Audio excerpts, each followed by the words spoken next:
Or they will simply use a less complex text, or they will tell the students what's in the text. So in the video that we watched, the first thing that happened was the teacher said, I want you to talk about first the takeaways that you have from yesterday. At every single table, students use the word irony and hypocrisy. Who do you think said those words yesterday? The teacher.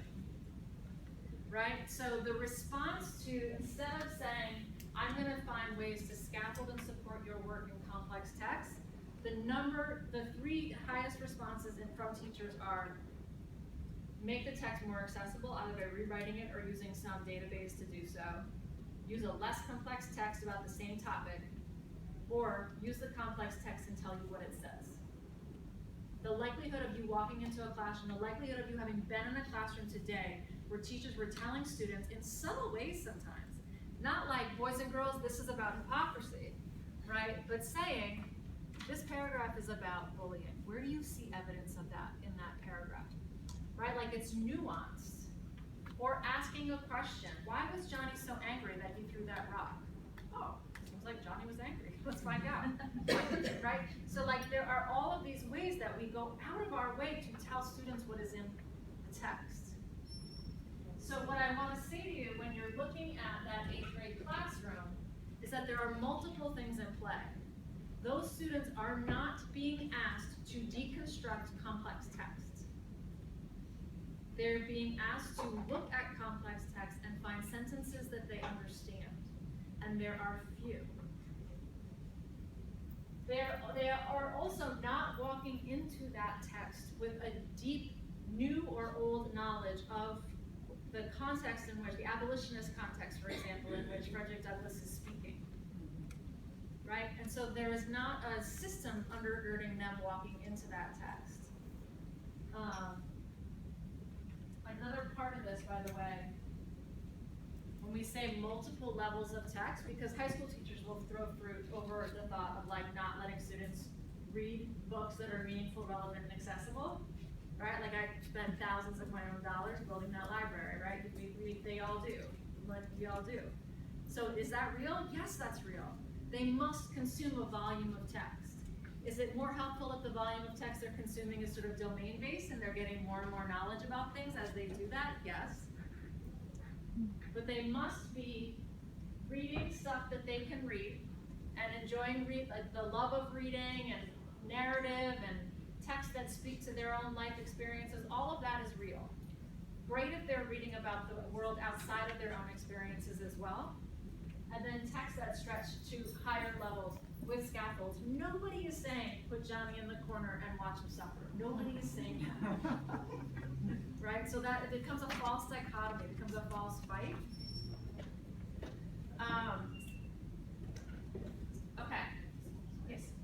You just say, make sure we do the scaffold and not the scaffold you mentioned earlier, because I know from our teachers' voice, they think it's a scaffold. Yeah, telling them in the text is not a scaffold. Yes. Yeah. What I mean by scaffold is asking them questions that cause them to make meaning of the text. It's really hard to do. That's why we say use aligned curriculum, because a bunch of questions have been written down. Right? So if you're using the texts that are in the aligned curriculum, and even if all you do is pull the evidence-based questions out of that curriculum, people spent days and weeks and years, literally of their lives, most of them in my office, throwing questions at each other and rejecting them because it gives it away. Right? And saying like, nope, that won't work, nope, that won't work. And just writing and writing new and new questions until you can come up with questions that really push students thinking about a text. This is just me saying there's a ton of research, a body of research that says the more you read about a thing, the more you can read about that thing. That applies deeply to low-performing students in 3rd through 12th grades. If you want them to be able to access the Frederick Douglass speech, the real Frederick Douglass speech, you need to give them some context, not only about slavery, but also about abolition. Right? You need to give them some context about like all of the references that he's making to other major documents in that speech, and and to the notion of freedom, to the notion of America, to founding fathers, to Declaration of Independence, right? There are all this information that students need to have in order to be able to tackle that text. That is something we can do to set them up to read that text.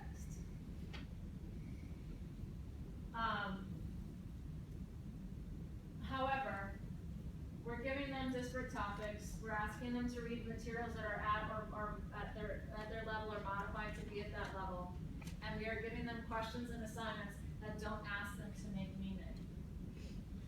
You probably are all aware of this EdTrust study where 1,500 assignments were examined in ELA, and it was found that 5% of them were highly aligned to the standards.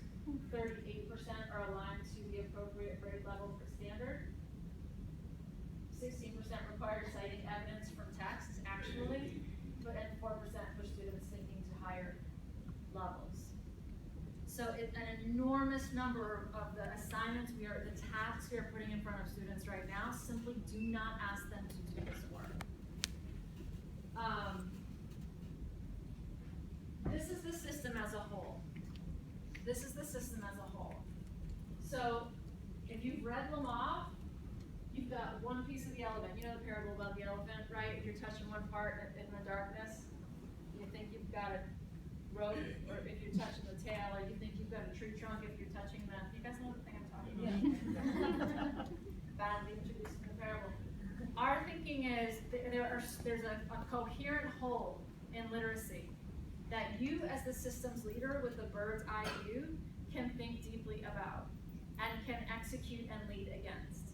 So I assume you are not going to make a curriculum change this week in your organization. As you think about doing so, you have to think about how you're getting at parts of the elephant right now.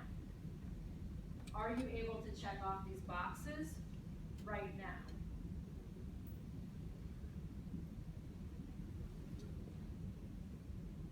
And as you're supervising this part, this guided reading part, and this text complexity part, I want to go back to the equity questions I raised, and I want to watch this